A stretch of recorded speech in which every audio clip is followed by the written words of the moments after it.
Hello everyone, welcome to পিকুস blog and lifestyle. তোমরা সকলে কীরকম আছো? আশা করছি ভালো আছো। সকালবেলায় দেখো এই যে আমার রান্না হয়ে গেছে, ভাতের মাড় গালছি, আর এক পাশে আমি টক ডাল বসিয়েছি, হয়েও গেছে, ফোড়ন দেওয়া হয়ে গেছে, শুধু একটু ফুটিয়ে নামিয়ে দেবো। আর আলু আর বেগুনটা ভাজবো, হয়ে যাবে। আজকে একটু ডাক্তারের কাছে যাব।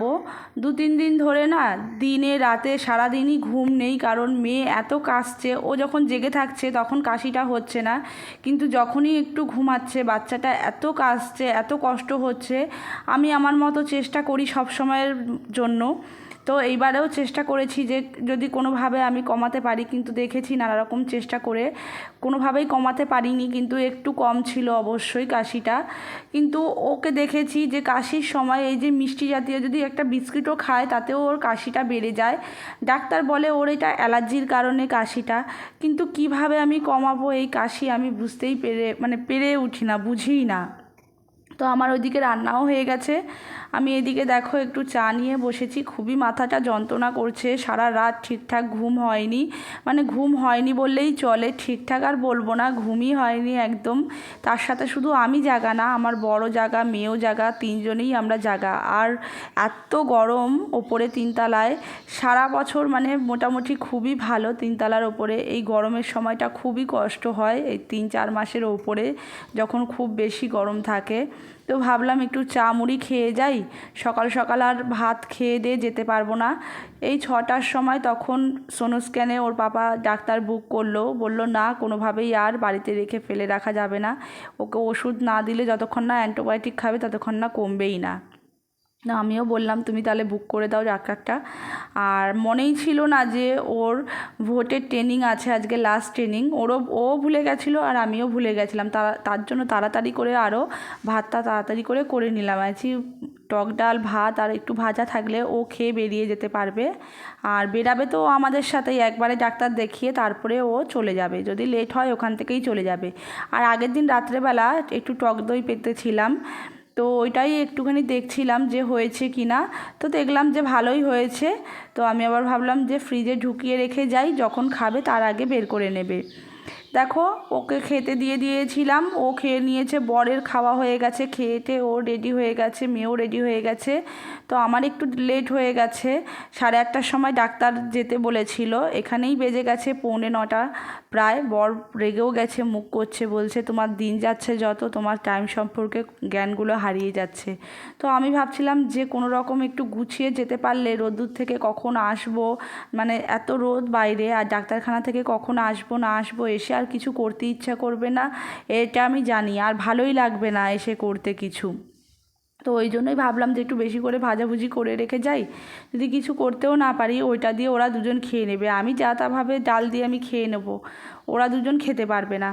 তো ওই ভেবেই আমি আরও তাড়াতাড়ি করে ভাজাভুজি করলাম। আমি আর কোনো রকম আর করিনি, কোনো রকমে একটু গায়ে জল ঢেলেই আমি তাড়াতাড়ি করে জামাটা পরে কোনো রকমের চুলটা আঁচড়ে বেরিয়ে পড়েছি। আর আমাদের বাড়ি থেকে খুব একটা দূরে না, 15-20 মিনিট মতো লাগে টোটোতে করে গেলে ডাক্তারখানা। তো ওইখানেই যাচ্ছি, ওইটা না একটা নার্সিংহোম মনে হয়, ওই নার্সিংহোমে অনেক ডাক্তার বসে। তো প্রথম দিন গিয়ে না আমার একদমই ভালো লাগেনি, গিয়ে মনে হচ্ছিল যে পুরো একটা হাসপাতাল, কারণ এত পেশেন্ট দেখে তাদেরই অসুস্থ লাগছিল, কারোর হাত ভাঙা, কারোর পা ভাঙা, কেউ এতটাই অসুস্থ ট্রেচারে করে নিয়ে ঢুকছে। তো তাদেরকে দেখে আমারই যেন মনে হচ্ছে যেন আমি অসুস্থ হয়ে যাচ্ছি আরও।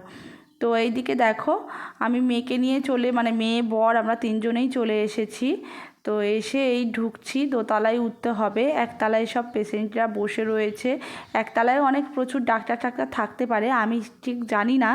তবে দোতলায় যেহেতু গেছিলাম, ওদের বাচ্চাদের ডাক্তারটা দোতলাতেই বসে, তাই আমি চিনি। পুরোপুরি আমার এখনও চেনা হয়নি সোনো স্ক্যানটা, তবে দোতলাটা পুরোটা টুকিটাকি চিনি। তো এসেই মেয়ে আগে পার্কে ঢুকেছে, দেখো এখানে একটা বাচ্চাদের পার্ক টাইপের করা রয়েছে। তো বাচ্চারা এখানে খেলাধুলা করবে বলে জায়গাটা খুবই ভালো করেছে, বাচ্চারা এসে বসতেও চায়, কিন্তু ছোট ছোট বাচ্চাগুলো টয়লেট করে এমন দশা করেছে জায়গাটার অবস্থা, যে চাইলেও বাচ্চা কাচ্চা যে বসবে বসতে চাইছে না। আমার মেয়ে তো বলছে মামাম টয়লেট করে দিয়েছে, এখানে কিভাবে বসবো। এবার মাদেরও বলি হারি যে যেখানটা টয়লেট করছে সেখানটা একটু জল দিয়ে মুছে পরিষ্কার করে দিলেই হয়, তো ভাবে যে এটা আমার তো জায়গা না, পরের জায়গা। তো বেশিরভাগ লোকই হয়তো ওরকমই ভাবে। তো এই ভাবাটা ভুল আসলে। যদি আমার কারণে কোনো জিনিস নোংরা হয়েছে সেটা আমাকে পরিষ্কার করে দেওয়াটাই উচিত। তো ডাক্তার দেখালাম, এই ডাক্তারও বলল যে ওর অ্যালার্জির কারণে এরকম হয়। তো ওনার কথা হিসাবে উনি যা ওষুধ দিয়েছে, অ্যালার্জির ওষুধও দিয়েছে, একটা ভিটামিনের ওষুধও দিয়েছে। আর এদিকে দেখো আমি বসে রয়েছি মেয়ে নিয়ে একটা ফাঁকা জায়গার মধ্যে, আর ওর পাপা ওষুধ নিচ্ছে। ও ওষুধ নেওয়া হয়ে গেলে, পেমেন্ট করা হয়ে গেলে আমাকে আবার ডাকবে ওষুধ বোঝাবার জন্য। কারণ ও যতবারই আমার অসুখ হোক, মানে আমার ওষুধ হোক, ওর হোক বা মেয়ের হোক, যারই হোক না কেন, ওই আমাকেই বুঝতে হয় ওষুধের ব্যাপারটা। মানে কখন ওষুধটা কার কে কোন টাইমে খাবে আমাকেই বুঝতে হয়। ও ভুলে যায় বলে আমার ওষুধের না মনে থাকে না। তো ওষুধ টষুধ নিয়ে আমরা চলেও এসেছি, তাড়াতাড়ি করে চলে আসলাম। 10টা বেজে গেছে। ওর পাপা 10টা থেকে ট্রেনিং আছে, মানে ওই ভোটের ট্রেনিং। তো ও চলে যাবে। ও বলল চলো তোমাদের 3 তলার ওপরে ছেড়ে দিয়ে আসি আগে, তারপরে আমি যাব। তো আমি বললাম তাহলে চলো, মেয়েকে কোলে নিয়ে আমি উঠতেও পারবো না, আমার কষ্ট হয়ে যাবে। তো মেয়ে এসেই বলছে এত জল পিপাসা পেয়েছে। তো আমি ওকে বললাম ব্যাগের ভেতর জল ছিল, তুই খেলি না, রোদ্দুর থেকে এসেই জলটা খাওয়া শুরু করলি। আর দেখো এদিকে আমি ঘড়িটা খুলতেই ভুলে গেছি হাত থেকে। আর মেয়ে বলছে এত কষ্ট হচ্ছে আমার। ওকে বললাম তুই জামা কাপড়টা ছাড়, আয়। ও ওই জামা কাপড় নিয়েই খাটে বসে গেল। তো আমি আর কিছু বললাম না, বাচ্চা মানুষ, থাক বসুক, ওকে আমি জামা কাপড়টা এক্ষুনি ছাড়িয়ে দেবো। আর বড় এই দেখো কাগজপত্র নিয়ে ও ভোটের ট্রেনিংয়ে চলে যাচ্ছে। ও বলল যে আমি দুপুর হয়ে যাবে, আস্তে আস্তে তোমরা খেয়ে নিও তোমাদের দুজনের মতো।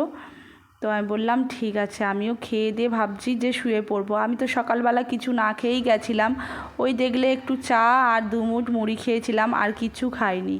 তো এসে কোনো রকমে আমি একটুখানি হাত পা ধুয়ে টুয়ে তারপরে এই যে মেয়ের ওষুধগুলো সমস্ত রকম দেখলাম, দেখে মেয়েকে ভাত খাওয়ালাম, খাইয়ে দাইয়ে মেয়েকে ওষুধগুলো খাইয়ে দিচ্ছি। মানে আর ও এই যে অ্যান্টিবায়োটিকটা দিয়েছে, ও বলছে আমাকে দাও, আমি একা একা ঢালবো। বলছি না তুই ঢালিস না, ফেলে দিবি কীভাবে, তারপরে পাপা এসে বকবে বলতে। ও তারপরে চুপচাপ ছিল, কিছু বলেনি। আমি ওষুধটা আবার ঢাললাম, ঢেলে ঠিক করে দিয়ে ওকে খাইয়ে দিয়ে ওকে তাড়াতাড়ি করে ঘুম পাড়িয়ে দিতে হবে। কারণ ও যেহেতু সারা রাত ঠিক করে ঘুমায়নি, আমি একটা বড় মানুষ, আমি না ঘুমালেও আমার কোনো ব্যাপার না। আর এদিকে দেখো, এই দেখো ঘুম পাড়াচ্ছি, কেমন দুষ্টু দেখো, চোখটা কীরকম করে রেখেছে। আমি ডাকছি, ও কিন্তু সাড়া দিচ্ছে না, বলছে আমি ঘুমোচ্ছি। কিছুক্ষণ বাদে বলছে আমি ঘুমোচ্ছি, আমাকে ডেকেও না। তো দেখতেই পেলে যে আমি মেয়েকে ঘুম পাড়াচ্ছিলাম। তারপরে কালকে আর ভিডিওটা কোনোভাবেই আমি কন্টিনিউ করতে পারিনি, কেন এতটা কাজ ছিল আর বমি করছিল, কোনোভাবেই আর ভিডিওর কথা মাথাতেই ছিল না। মানে এখন না ঠিকঠাক করে আর ভিডিওটা আমি দিতেও পারছি না, কন্টিনিউ কোনোভাবেই দিতে পারছি না। তো আজকে তার জন্য ভাবলাম যে ভিডিওটা লাস্ট পজিশনটা শেষ করে আমি ছাড়বো। ওই জন্য ভাবলাম না ভিডিওটা আমি একটু করেই নিই। তো মেয়েকে আমি ডাক্তার দেখিয়েছি, বাড়িতে থাকতেও তোমার 2টো ডাক্তার দেখিয়েছি। সবসময় ওর 2খানা ডাক্তার থাকে, কারণ যেখানে আমরা থাকি মধ্যম গ্রামে, সেখানে একটা ডাক্তারকে দেখাই ওকে। আর আমার মামা বাড়ির ওখানে নাগের বাজার, ওখানে একটা ডাক্তারকে ওকে ছোট্ট থেকে দেখাই। তো ওই ডাক্তারটা না থাকলে এই ডাক্তারটা দেখাই। তো ওকে যেই কটাই ডাক্তার দেখানো হয়েছে, সব কটা ডাক্তারই বলেছে যে ওর অ্যালার্জির জন্য ওর এরকম ঠান্ডাটা লাগে। কিন্তু আমি বুঝেই পাই না যে ডাক্তার ধরতে পারছে যে অ্যালার্জির কারণে হচ্ছে, কিন্তু কোনো সলিউশন পাচ্ছে না যে কিভাবে এটার থেকে মানে মুক্তি পাওয়া যায়। সর্দি লাগবে, কাশি হবে, এটা স্বাভাবিক ব্যাপার। কিন্তু ও এতটা পরিমাণে কাশছে কি, মানে বুকে না ঘর ঘর করছে, মনে হচ্ছে কত দিনের পুরনো কফ সর্দি বুকের মধ্যে জমে রয়েছে। আর বমি যখন করছে সত্যিই ওর কফ বেরোচ্ছে, আবার নতুন করে কফ মনে হয় আবার তৈরি হচ্ছে। মানে যদি সপ্তাহে সপ্তাহে এরকম ভুগতে থাকে তাহলে কি করে হবে। ওর অর্ধেক জিনিস খাওয়া বারণ, গরুর দুধ খাওয়া বারণ, ডিম বারণ, মানে দুগ্ধ জাতীয় জিনিস সবটাই ওর বারণ। কোনো রকম কোনো কিছু দুধের কোনো কিছু খেতেই পারবে না ও।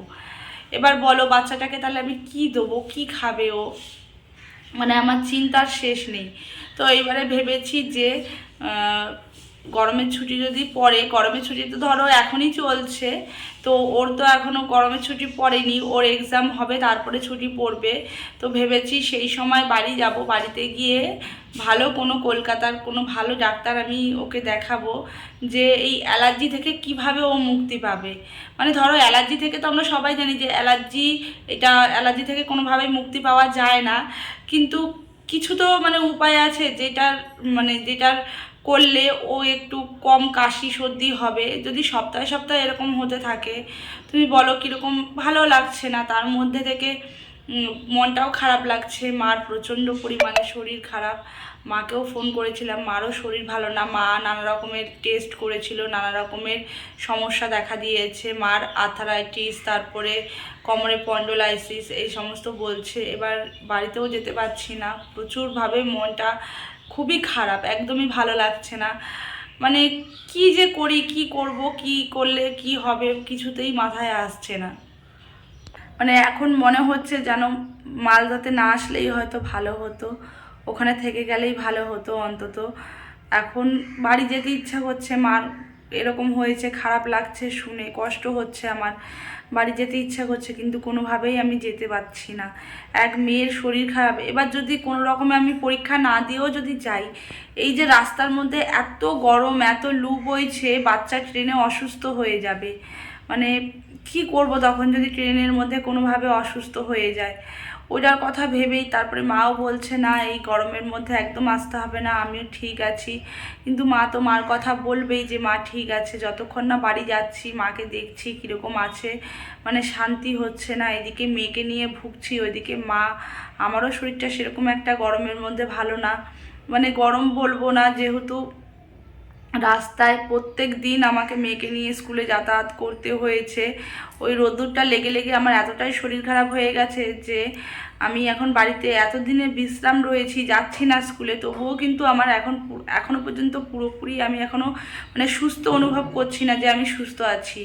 হ্যাঁ, কি বলো তো, আমাকে বাড়িতে রান্না করতে হচ্ছে, সব রকমই করতে হচ্ছে। যদি বর আর আমি একা থাকতাম কোনো ব্যাপার না, দেখো আমিও তো একটা মা, বলো বাচ্চা কি খাবে না খাবে, আমরা যা তা করে খেয়ে নিলাম, বাচ্চাকে কি দেওয়া যায় ওরকমভাবে? খাবেই 2-4টে ভাত, তাও যদি ওর মুখরোচক যদি কিছু না হয়, কি করে খাবে বাচ্চাটা? ওই কথা ভেবেই আর মানে শুয়ে বসে থাকতে পারি না আমি। এমনিতেও আমার মানে একটু যদি আমার সুস্থ বোধ লাগে শরীরে, আমি একদমই শুয়ে বসে থাকতে পারি না। তো চলো, আজকের ভিডিওটা এই পর্যন্তই ছিল, আবার দেখা হবে অন্য কোনো ভিডিওতে। ততক্ষণের জন্য তোমরা ভালো থাকো, সুস্থ থাকো। আর অবশ্যই যারা যারা চ্যানেলটাকে আমার এখনও পর্যন্ত সাবস্ক্রাইব করোনি, তারা সাবস্ক্রাইব করে আমার পাশে থেকো, আর একটা কমেন্ট করো, লাইক করে দিও, আর শেয়ার করতে কিন্তু ভুলো না। তাহলে চলো, আজকের মতো টাটা।